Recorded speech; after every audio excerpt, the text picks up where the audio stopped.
SN, Old Version. tptaka.fandom.com.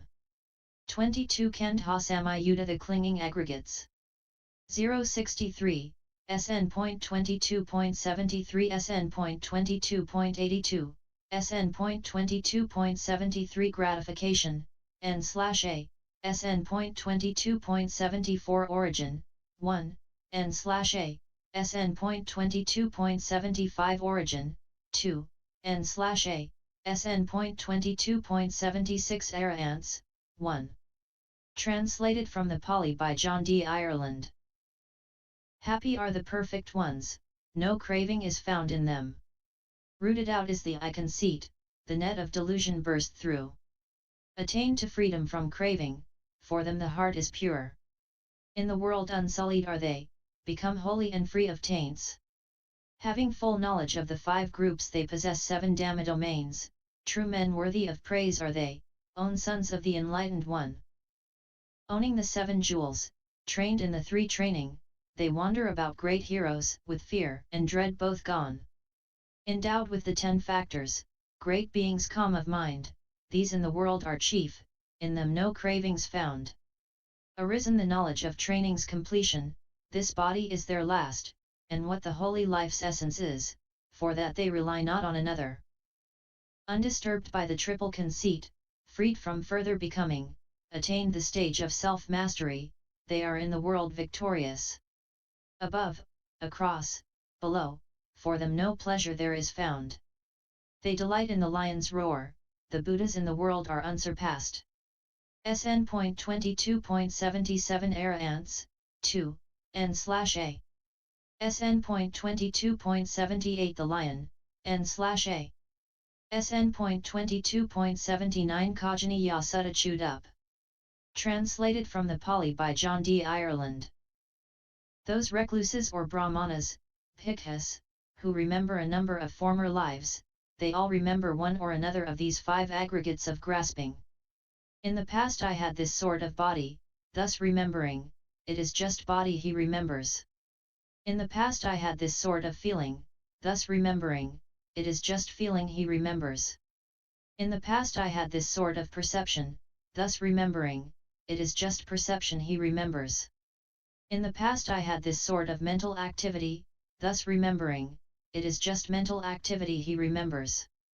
In the past I had this sort of consciousness, thus remembering, it is just consciousness he remembers. And why, bhikkhus, do you say body? It is afflicted, rupati, bhikkhus, therefore it is called body, rupa. Afflicted by what?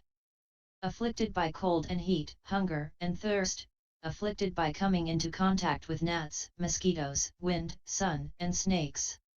It is afflicted, bhikkhus, therefore it is called body. And why, bhikkhus, do you say feeling?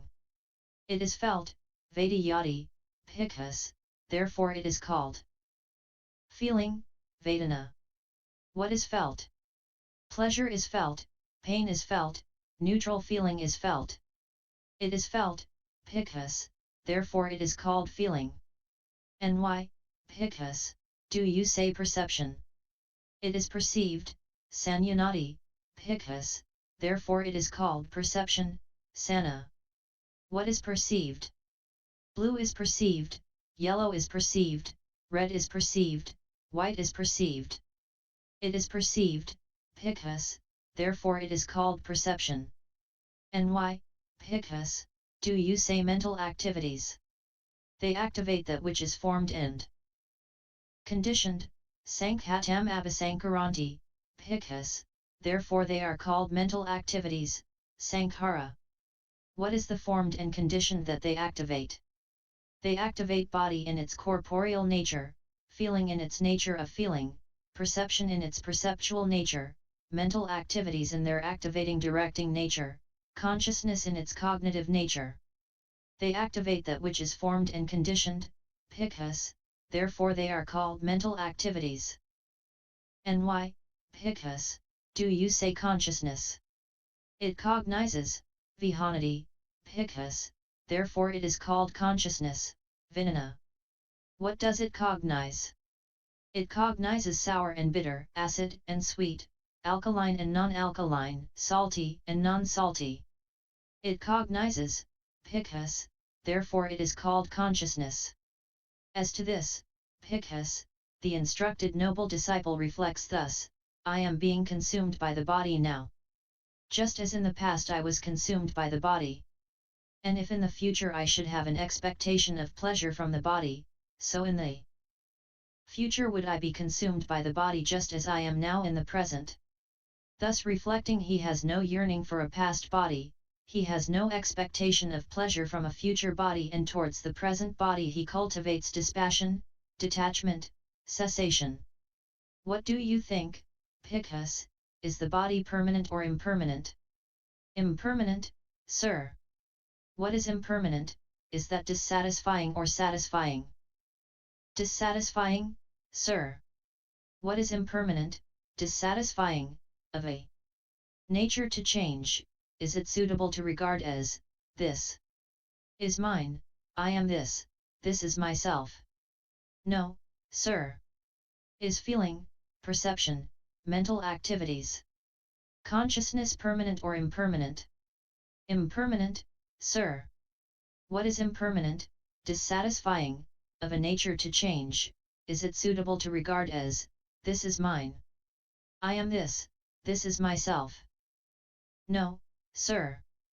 Therefore, Pikhus, I say, whatsoever body, feeling, perception, mental activities, consciousness, past, future or present, internal or external, gross or subtle, inferior or superior, far or near, should be looked upon as, this is not mine, I am not this is not myself. In this manner it should be seen according to actuality with perfect wisdom. SN.22.80 Pindolya Sutta Goers. Translated from the Pali by M.O.C. Walsh. This, monks, is the meanest of callings, that of one who goes begging. It is a term of abuse in the world to say, you scrap gatherer, wandering about bowl in hand. This is the life undertaken by young men of good family seeking their own good because it is good, not compelled by rulers, not compelled by robbers, not on account of debts, not through fear, not for a livelihood, but with the thought, here I am, plunged into birth, decay and death. Sorrow, lamentation, pain, grief and despair, thrown into suffering, overcome with suffering. Surely there must be a way of bringing this entire mass of suffering to an end. So, monks, a young man of good family leaves the world, but he is greedy for sense pleasures, with fierce passions, with hate in his heart, corruptly motivated, lacking in mindfulness, inattentive, unconcentrated, scatterbrained, his faculties uncontrolled.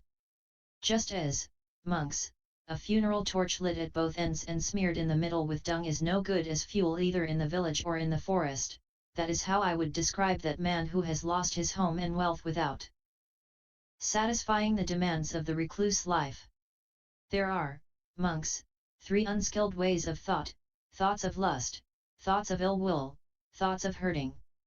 And these 3 unskilled states disappear utterly in him whose heart is well established in the 4 foundations of mindfulness, or who practices concentration on the signless. Indeed, monks, this concentration on the signless is greatly to be commended. The concentration on the signless, if developed and frequently practiced, is of great fruit, of great profit. There are, monks, these 2 views, the existence view and the non-existence view. And the well-taught Aryan disciple deliberates, is there anything in the world that I can cling to without being at fault? And he realizes, there is nothing in the world that I can cling to without being at fault. Suppose I were to grasp and cling to the body, to feelings, perceptions, the mental formations, consciousness. Conditioned by my clinging, becoming would arise, conditioned by becoming, birth, conditioned by birth, decay and death. Sorrow, lamentation, pain, grief and despair.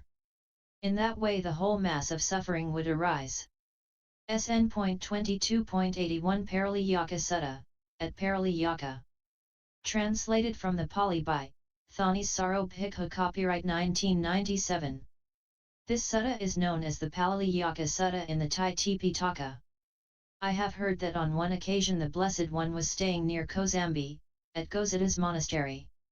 Then in the early morning, having put on his robes and carrying his bowl and outer robe, he went into Kozambi for alms. Having gone for alms in Kozambi, after the meal, returning from his alms round, he set his own lodging in order and, without calling his attendant or informing the community of monks, set out wandering, alone and without a companion.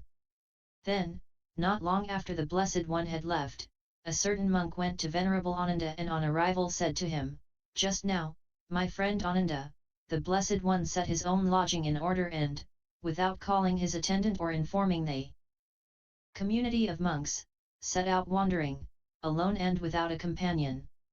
Whenever the Blessed One sets his own lodging in order and, without calling his attendant or informing the community of monks, sets out wandering, alone and without a companion, he wants to live alone. He is not to be followed by anyone at such times. Then, after wandering by stages, the Blessed One came to Paraliyaka. There he stayed at the root of the auspicious sal tree. Then a large number of monks went to Venerable Ananda and on arrival exchanged courteous greetings. After an exchange of friendly courtesies and greetings they sat to one side. As they were sitting there, they said to Venerable Ananda, "It has been a long time since we heard a Dhamma talk in the Blessed One's presence. We want to hear a Dhamma talk in the Blessed One's presence." Then Venerable Ananda went with those monks to where the Blessed One was staying in Paraliyaka, at the root of the auspicious sal tree, and on arrival, after bowing down to him, sat to one side. As they were sitting there, the Blessed One instructed, urged, roused, and encouraged them with a talk on Dhamma. Now, on that occasion this train of thought appeared in the awareness of one of the monks: "Now I wonder, knowing in what way, seeing in what way, does one without delay put an end to the effluence?" The Blessed One, perceiving with his awareness the train of thought in the monk's awareness, said to the monks, "I have analyzed and taught you the Dhamma, monks.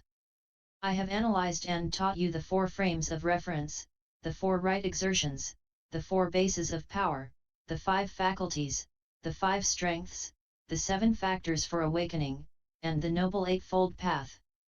And yet, even though I have analyzed and taught you the Dhamma, still there appears this train of thought in the awareness of one of the monks: now I wonder, knowing in what way, seeing in what way, does one without delay put an end to the effluence?" Well then, knowing in what way, seeing in what way, does one without delay put an end to the effluence? There is the case where an uninstructed, run-of-the-mill person, who has no regard for noble ones, is not well versed or disciplined in their Dhamma, who has no regard for men of integrity, is not well versed or disciplined in their Dhamma, assumes form to be the self. That assumption is a fabrication. Now what is the cause, what is the origination, what is the birth, what is the coming into existence of that fabrication? To an uninstructed, run-of-the-mill person, touched by that which is felt born of contact with ignorance, craving arises. That fabrication is born of that. And that fabrication is inconstant, fabricated, dependently arisen. That craving, that feeling, that contact, that ignorance is inconstant, fabricated, dependently arisen.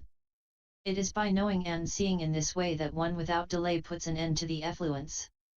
Or he doesn't assume form to be the self, but he assumes the self as possessing form, form as in the self as in form, or feeling to be the self as possessing feeling, feeling as in the self as in feeling, or perception to be the self as possessing perception, perception as in the self as in perception, or fabrications to be the self as possessing fabrications, fabrications as in the self as in fabrications, or consciousness to be the self as possessing consciousness, consciousness as in the self as in consciousness. Now that assumption is a fabrication. What is the cause, what is the origination, what is the birth, what is the coming into existence of that fabrication? To an uninstructed, run-of-the-mill person, touched by the feeling born of contact with ignorance, craving arises. That fabrication is born of that. And that fabrication is inconstant, fabricated, dependently arisen. That craving, that feeling, that contact, that ignorance is inconstant, fabricated, dependently arisen. It is by knowing and seeing in this way that one without delay puts an end to the effluence. Or he doesn't assume form to be the self, but he may have a view such as this self is the same as the cosmos. This I will be after death. Constant, lasting, eternal, not subject to change. This eternalist view is a fabrication. Or, he may have a view such as this, I would not be, neither would there be what is mine. I will not be, neither will there be what is mine. This annihilationist view is a fabrication. Or, he may be doubtful and uncertain, having come to no conclusion with regard to the true Dhamma. That doubt, uncertainty, and coming to no conclusion is a fabrication. What is the cause? What is the origination? What is the birth? What is the coming into existence of that fabrication? To an uninstructed, run-of-the-mill person, touched by what is felt born of contact with ignorance, craving arises. That fabrication is born of that. And that fabrication is inconstant, fabricated, dependently arisen. That craving, that feeling, that contact, that ignorance is inconstant, fabricated, dependently arisen. It is by knowing and seeing in this way that one without delay puts an end to the effluence. SN.22.82 The Full Moon Night. Translated from the Pali by Bhikkhu Nanananda. Once the Exalted One was staying near Savatthi in East Park at the palace of Megara's mother, with a great gathering of monks. Now, on that occasion, it was the Aposatha day of the 15th on the night when the moon was full. The Exalted One was seated in the open air surrounded by the community of monks. Then a certain monk rose from his seat, and, arranging his robe on one shoulder, bowed before the Exalted One with folded hands and thus addressed the Exalted One, Lord, I would fain question the Exalted One on a certain point, if the Exalted One would grant me an answer to the question. Then sit in your own seat, monk, and ask what you like. Even so, Lord, replied that monk to the Exalted One, and having sat down in his own seat, thus addressed the Exalted One, are these the 5 aggregates of grasping, Lord, to wit, the form aggregate of grasping, the feeling aggregate of grasping, the perception aggregate of grasping, the formations aggregate of grasping and the consciousness aggregate of grasping. That is so, monk. Those are the 5 aggregates of grasping, as you say. It is well, Lord, said that monk rejoicing in and appreciating the words of the Exalted One, and put another question, but these 5 aggregates of grasping, Lord, in what are they rooted? These 5 aggregates of grasping, monk, have their root in desire. It is well, Lord, said that monk, and put another question, Lord, are just these 5 aggregates of grasping the whole of grasping, or is there any grasping apart from these 5 aggregates of grasping? No, indeed, monk, these 5 aggregates of grasping are not the whole of grasping, and yet there is no grasping apart from those 5 aggregates of grasping. But it is the desire and lust in these 5 aggregates of grasping that is the grasping therein. It is well, Lord, said that monk, and put another question. Might there be, Lord, a variety of desire and lust in the 5 aggregates of grasping? There might be, monk, replied the Exalted One. Herein, monks, one thinks thus, may I be of such a form in the future? May I be of such a feeling in the future? May I be of such a perception in the future? May I be of such a formation in the future? In this way, monk, there might be a variety of desire and lust in the 5 aggregates of grasping. It is well, Lord, said that monk, and put another question. Pray, Lord, how far does the definition of the term aggregate go, in the case of the aggregates. Any kind of form, whatever, whether past, future or present, in oneself or external, gross or subtle, inferior or superior, far or near, this is called the aggregate of form. Any kind of feeling, any kind of perception, any kind of formations, any kind of consciousness, whatever, whether past, future or present, in oneself or external, gross or subtle, inferior or superior, far or near, this is called the aggregate of consciousness. Thus far, monk, does the definition of aggregate go, in the case of aggregates. It is well, Lord, said that monk, and put another question. What, Lord, is the reason, what is the condition, for designating the form aggregate? What is the reason, what is the condition, for designating the feeling aggregate?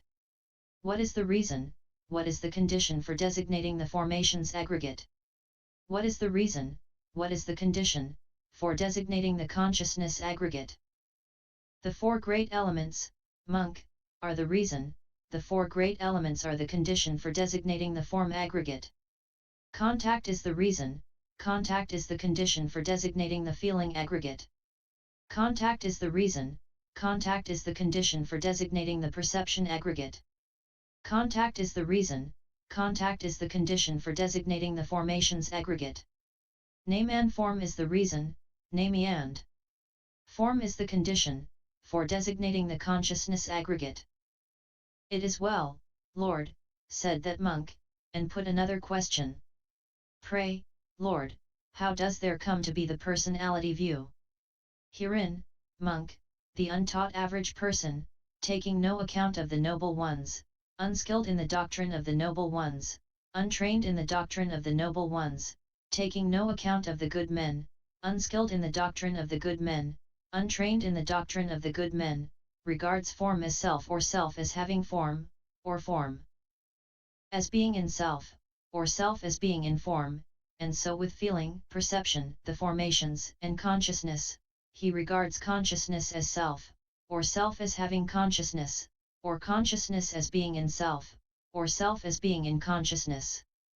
That is how, monk, there comes to be the personality view. It is well, Lord, said that monk, and he put another question. But, Lord, how does there not come to be the personality view?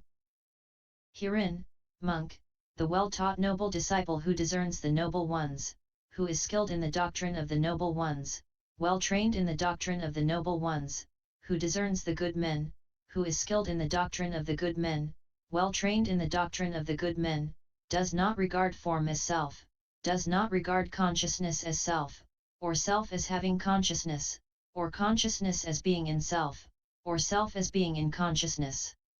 That is how, monk, there does not come to be the personality view. It is well, Lord, said that monk, and put another question. Pray, Lord, what is the satisfaction, what is the misery, and what is the escape in the case of form? What is the satisfaction, what is the misery, what is the escape, in the case of feeling? What is the satisfaction, what is the misery, what is the escape, in the case of perception?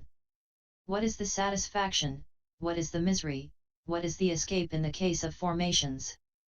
What is the satisfaction, what is the misery, what is the escape in the case of consciousness? The pleasure and happiness, monk, that arises in dependence on form, this is the satisfaction in the case of form. Form is impermanent, painful, and subject to change, this is the misery in the case of form. The restraint of desire and lust, the abandonment of desire and lust, for form, this is the escape in the case of form. The pleasure and happiness, monk, that arises in dependence on feeling, in dependence on perception, in dependence on formations, in dependence on consciousness, this is the escape in the case of consciousness. It is well, Lord, said that monk, and put another question.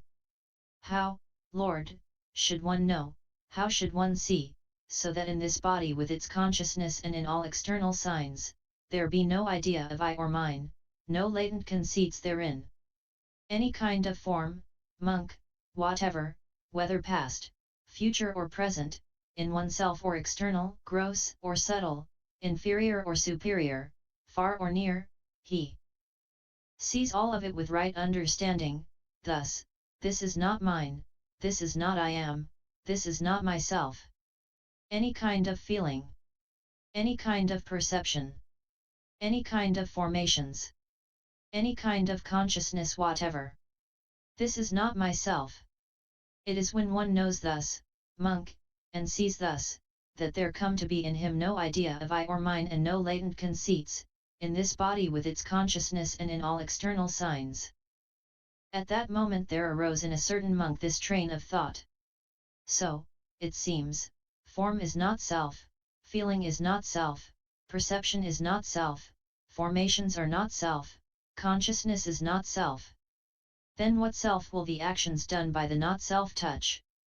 Then the Exalted One knew with his mind the thought in that monk's mind, and he addresses the monks thus.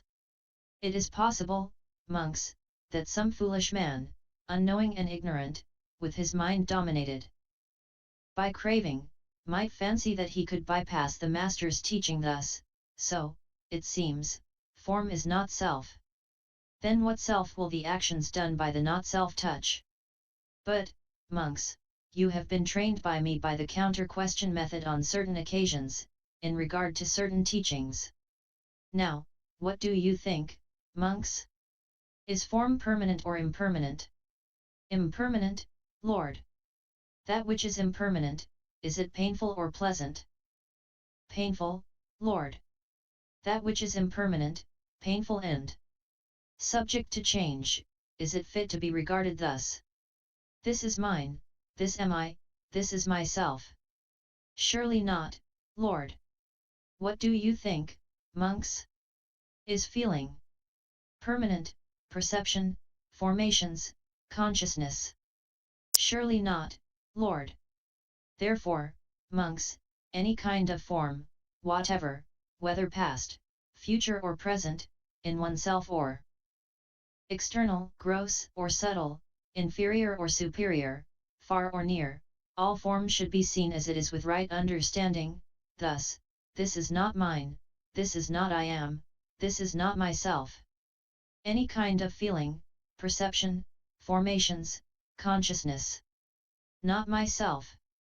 Thus seeing, the well-taught noble disciple becomes dispassionate towards form, becomes dispassionate towards feeling, becomes dispassionate towards perception, becomes dispassionate towards formations, becomes dispassionate towards consciousness. Being dispassionate, he lusts not for it, not lusting, he is liberated. When he is liberated, there comes the knowledge, liberated. And he understands, exhausted is birth, lived is the holy life, done is the task, there is nothing beyond this for, a designation of, the conditions of this existence. YouTube video Buddhist Sutras https://www.youtube.com/user/lich1299/playlists